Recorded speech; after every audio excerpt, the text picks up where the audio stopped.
Ito yung ano, yung Sir, yung kay Ma'am LV, sir, kasi hindi siya reported sa PNP, so hindi siya recorded sa SIRAS namin, sir. Ito ang Wow Trending. Senador Rapi Tulfo may magandang naisip na batas para sa mga kasambahay. Ito ay ang Kasambahay Hotline na kung saan maglalagay ng hotline sa bawat barangay at kapag may pang-aabuso na mangyayari sa isang kasambahay, dito sa hotline ay pwedeng tumawag ang kasambahay at humingi ng tulong at mas mabilis na rescue at pagresponde ng mga pulis. At nais din ni Senador Tulfo na kapag may amo na magrereklamo sa kanyang kasambahay ay bawal nang hulihin kaagad si kasambahay. Marami kasi ang mga amo na tinataniman ng ebidensya ang kanilang mga kasambahay ng kung ano-ano para lang makulong at mas mataas na parusa para sa mga abusadong amo. At tatanggalin na din ni Senador Rapi Tulfo ang batas na qualified theft dahil sa batas daw na ito ay kawawa ang mga kasambahay at pati na rin ang tawag sa mga kasambahay na domestic helper ay papalitan na rin ng bago dahil ayon pa kay Senador Rapi Tulfo ay masakit daw sa tenga. Bintang pagnanakaw na walang ebidensya sa isang kasambahay ay isang modus ng mga amo para hindi makapagbigay ng sahod. Kung walang Senador Rapi Tulfo, abay patuloy pa rin ang mahihirap, hindi binibigyan ng katarungan ng mahirap. Salamat sa Diyos na may tagapagtanggol ngayon. God bless you po, Sir Senador Rapi Tulfo. Yung mataas na parusa kung anong gawin ng amo, gawin din sa kanila. Ukitin ang mata, ilagay sa mata ng kasambahay. Tama ka, Senador Rapi Tulfo. Taasan ng parusa, dapat putulan ng mga kamay bago ikulong. Mr. Chair, kasi I agree with you, kailangan nakaregister ng mga kasambahay sa barangay. Pero pari mo hindi nakaregister, ang suggestion ko, and again, pinapasalamatan ko po yung Commission on Human Rights kasi nung last hearing, meron pa akong ginawang mga recommendation at inadapt nila. Yung magkaroon sana ng hotline sa mga barangay para doon sa mga in distress ng mga kasambahay, may namaltrato, inaabuso, pwedeng tumawag yung kasambahay doon para agad-agad dumating taga-barangay kasama yung mga pulis, isakluluhan yung kasambahay. Kasi madalas ako nakakatanggap ng balita, reklamo sa programa ko, Mr. Chair, mga kasambahay, sinasambunutan yung tugang ulo, binamaltrato, kung ano na pang ginagawang hindi na mga tao. And then si kasambahay, binabaliktad pa ko minsan, yung pulis darating doon, and then kasama yung barangay, si kasambahay pa nakakasuhan. So dapat merong hotline na binibigay sa bawat kasambahay, ang barangay, na pwedeng tawagan ni kasambahay kapag siya ay hindi na magandang pagtrato sa kanya. So that's one, establish a hotline na takbuhan ng mga kasambahay. Opo, magandang panukala po yun. At isa pong issue para mas maprotektahan po namin. No, I'm not finished yet. Hindi pwedeng pumunta ang isang pulis sa bahay ng amo dahil sa tawag ni amo at inireklamo sa kasambahay. We should make sure na kapag merong reklamo laban sa isang kasambahay, dapat merong taga-barangay na yun ay mapoprotekta sa karapatan ni kasambahay. Marami na ako alam ng mga insidente, si amo tatawag kay pulis, sabihin, ninakawan ako ni kasambahay, etc. Darating si pulis, agad-agad dinadala sa presinto and kulong na agad si kasambahay kahit na wala pang ebidensya. So this time, we will make it a law na pag inireklamo ang isang kasambahay, dapat meron doong taga-barangay. Kung kinakailangan, nandun agad ang public attorney's office kung this is a long shot. Pero siguro more on kasamang taga-barangay. Hindi pwedeng pumunta ang pulis na nireklamo si kasambahay ng walang taga-barangay. And then number 3, yung bang qualified theft na punishment sa mga kasambahay, tanggalin na yan, balakabalastugan na yan. Anong pinagkaiba ng mga kriminal sa pagbabansag ng bilang isang qualified theft ang isang kasambahay na nagnakaw kung ano man ninakaw sa kanyang amo? So kuminsan kasi, Mr. Chair, kinagamit ng amo yun para walang hiyain o balikan si kasambahay dahil si kasambahay gusto niya mag-move on, gusto niya umuwi, and then hindi siya nagkaintindihan ng kanyang amo, palalabasin na si kasambahay nagnakaw. At siyempre, pag qualified theft yan, abay, matinding parusa yan. So dapat, wala na yung qualified theft na pwede maikaso sa kasambahay. Regular naman. Kung talaga nagnakaw, nag-theft lang, ba't palagi natin qualified theft na mas mataas ang parusa? Anong pinagkaiba doon sa mga ibang kriminal na nagnanakaw? Mas malalaki pang ninakaw at nahalaga, theft lang ang kaso. Samantala si kasambahay, qualified theft ang kinakaso sa kanya. Yun po yung papasalamat ako na i-adapt to ng Commission on Human Rights. And then isa pa, alisin na po yung salitang domestic servant. Masakit sa tenga. Para bang alipin. So, hindi na dapat gamitin yung salitang yun.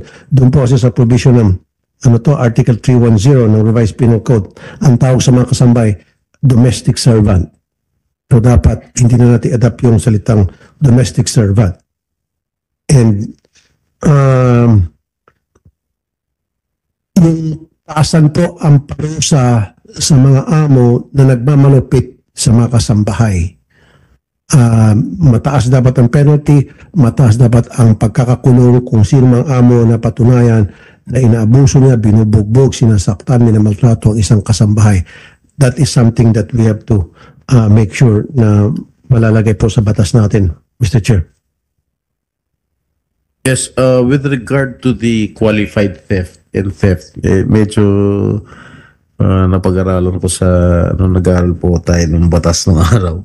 Kaya po tinawag na qualified theft kasi nagtatrabaho sila dun sa mismong amo nila. Kasi complaint theft, yung mga sinasabi niyo pong kriminal, hindi ho sila nagtatrabaho ron sa amo nila. Wala ko silang amo. I understand, Mr. Chair. Pero ang ano ko kasi dyan, explanation ko naman ako, sarili ko, ginagamit po yan as a form of harassment. Because of that, maraming mga kasambahay na nabubulot po sa kulungan dahil sa napakasimpleng kaso. Kuminsan pinaplantahan pa. Ilang kaso na po natanggap ko sa programa ko sa Wanted sa radyo, si kasambahay, hindi naman talaga nagnakaw dahil hindi lang sila magkasundo ni amo, paplantahan po yung kanyang damit, yung kanyang bag, yung kanyang damit, ang kanyang bag ng mga relo, halimbawa, mga cellphone. Planted lang po yun. Si kasambahay, nakukulong. Dahil si amo mayaman, qualified theft yun. At mataas na parusa. Just imagine na hindi niya kinumit yung crime na yun at pinarusahan siya ng qualified theft. Di ba? I understand. Maraming ganung insidente, Mr. Chair. Si amo at si kasambahay hindi nagkakasundo. O si amo, sinaktan niya si kasambahay at si kasambahay magsusumbong na sa pulis dahil sa pananakit. Sasabihin ni amo, pag nagsumbong ka, kakasuhan kita. And then si kasambahay gusto pa rin talaga magsampa ng kaso, unahan ni amo, paplantahan niya yung cellphone yung kanyang bag. So tapos magpapatawag ng pulis si kasambahay, ay si amo, si kasambahay kulong na, nauna pa. May mga pasa na si kasambahay, siya pa ang nakulong dahil dun sa qualified theft na yan. Yun. Nagagamit po yung kasong qualified theft against sa napakarami natin mga kasambahay. Yun po palaging ginagamit na armas, ammunition ng mga mapag-abusong amo na gusto maisahan si kasambahay. And then, it has also to be proven that ako ni kasambahay na inintas sa kanya.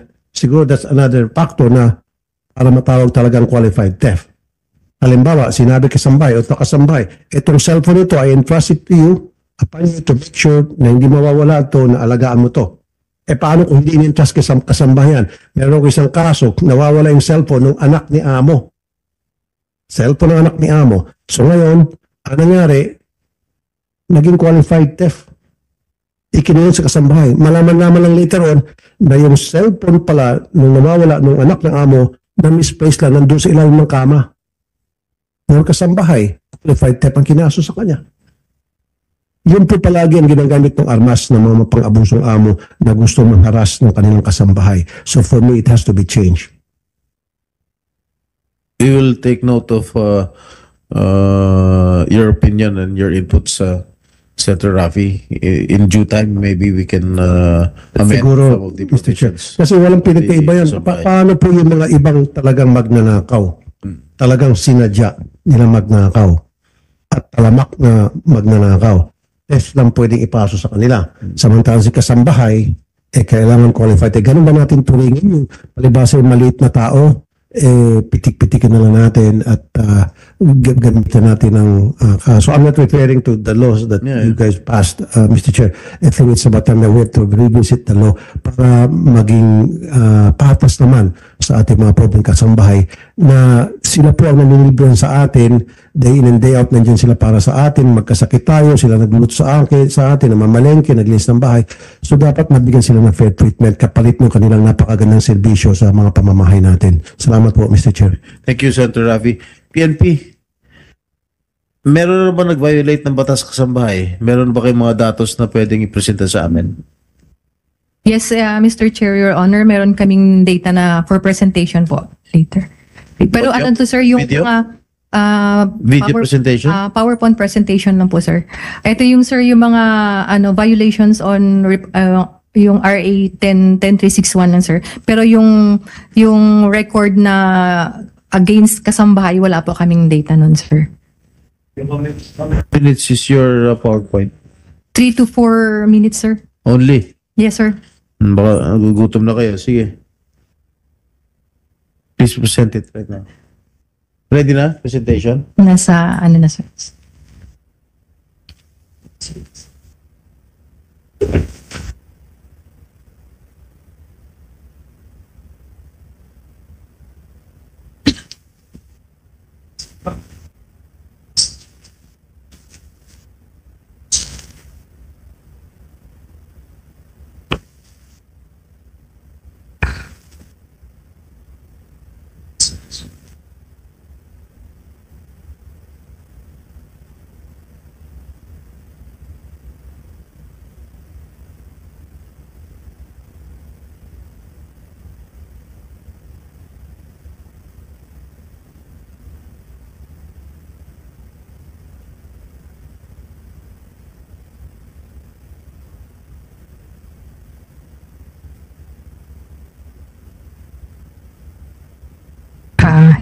Ito po yung PNP nationwide statistics on violation on RA 10361, otherwise known as the domestic workers, handled by WCPC, covering the period from calendar year 2026 to September 15 of this year.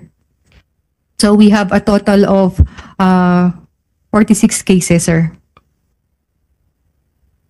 46 cases. As of the data shown, the PNP has recorded 46 total number of violations nationwide for the period from 2016 to September 2015.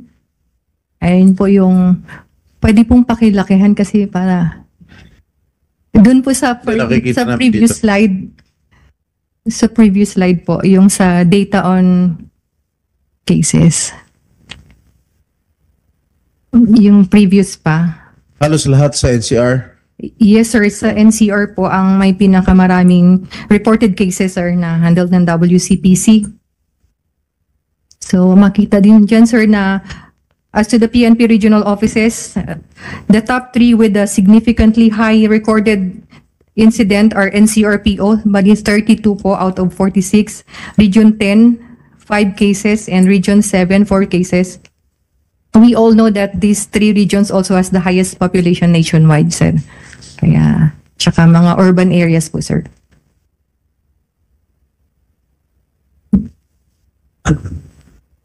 Saan ba yun? NCRPO. Cases na katuparan.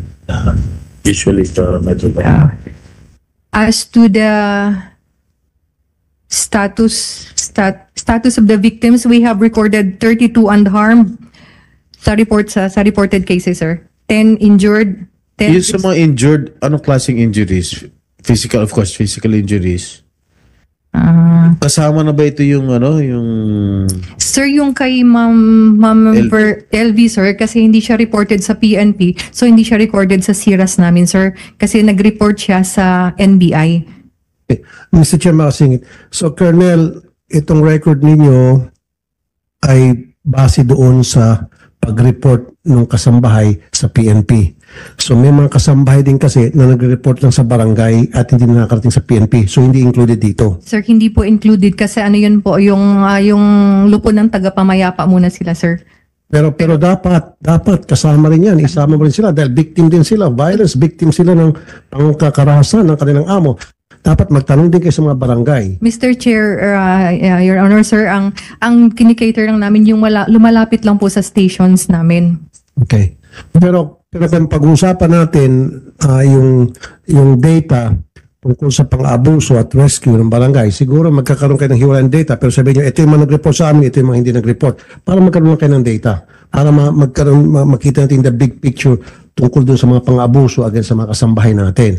Na baka mamaya meron doon sa barangay na gusto ng kasambahay na ipuso at sampahan ng kaso si pulis na nandun kayo at nagipag-usap sa kanila, lalakas ang loob nila, sige, puso ko yan. Hindi naman ako, pinilit lang ako ni Kagawad o ni Chairman makipag-ayos. Kasi kaibigan ni Chairman si Amo, ako yung kasambahay lamang. O pwedeng, because nakialam kayo at nakiusap kayo doon sa barangay, magbagong isip ni kasambahay, magsasamba pa ng kaso laban doon sa sobrang abusadong Amo. Kasi there are so many instances, Mr. Chair, pagdating sa barangay, kuminsan, hindi naman lahat ng barangay, pinapanigan ni barangay chairman si Amo. Remember nung last hearing natin dito? Pinapanigan ng mga taga-barangay si Amo kasi si Amo meron silang pakinabang. Meron silang benepisyo. Kasambahay, wala. Kaya palaging dihado si kasambahay. So dapat magkaroon din kayo ng data. We will do that, Mr. Chair, Your Honor. Colonel, mas maliit itong mga datos niyo. Kasi kung kukunin yung mga datos ng mga nagreklamo sa barangay, mga nagreklamo sa NBI, mas tataas itong kaso. Mga violators ng Yes, sir. batas kasambahay. Magkakaroon lang po kami ng data nito, sir, kung meron kaming coordination sa barangay. Pero hindi po yun parang included dun sa SIRAS namin sa record ng PNP kasi itong SIRAS namin, ito yung e-blotter. So pag hindi nagpa-blotter dun sa amin, hindi po siya recorded dun sa nationwide data ng PNP po. And that's the reason why you have to go to the barangay. Magkaroon po kayo ng coordination, makikipag-usap kayo sa mga taga ng barangay para malaman nila na there's such a thing na kayo pala ay Sa barangay po, data. meron po tayo, Mr. Chair, ng yung women's desk na manned by the barangay officials and the DSW. Kaya ngayon sinasabi ko po, Colonel, may mga kasambahay na pinipilit na lang ni barangay chairman o nila Kagawad na makipag-ayos sa amo na against her will, napipilitan na lang. Na gusto nyo magsampa ng kaso doon sa amo, pero pinipilit na makipag-areglo. So doon sana kayo papasok, pag-coordinate kayo sa mga barangay, pag meron doon ng mga kasambahay na hindi naman maayos pala ang naging takbo ng proceeding, na pwede pa siyang umakyat sa PNP para i-demanda yung amo mo pang abuso. Mr. Chair, Your Honor, if I may proceed to my presentation, meron even dito sa 46 cases na reported sa PNP, marami po din yan na nag-settle, nag-amicable settlement na rin sila, sir. Kaya pag sa barangay level po, pag lahat ng kaso sa barangay hahawakan namin lahat. Record purposes lamang Yes, sir. We will do that, sir. para sa record na para pag nag-report kayo ulit sabihin nyo ito, kunyari 100 ang nireport sa amin, Yes, sir. pero kung tutusin, meron pang Barangay. another 100 sa barangay. Yes, sir. From- All in all, 200 ang mga Yes. kasambahay na naabuso o ni-rescue.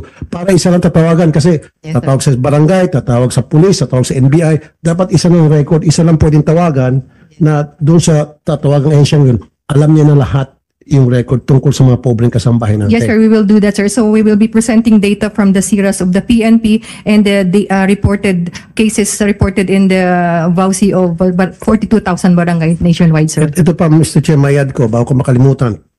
Balik tayo po doon sa qualified theft. Pag si kasambahay nagnakaw ng cellphone, halimbawa ni amo, qualified theft.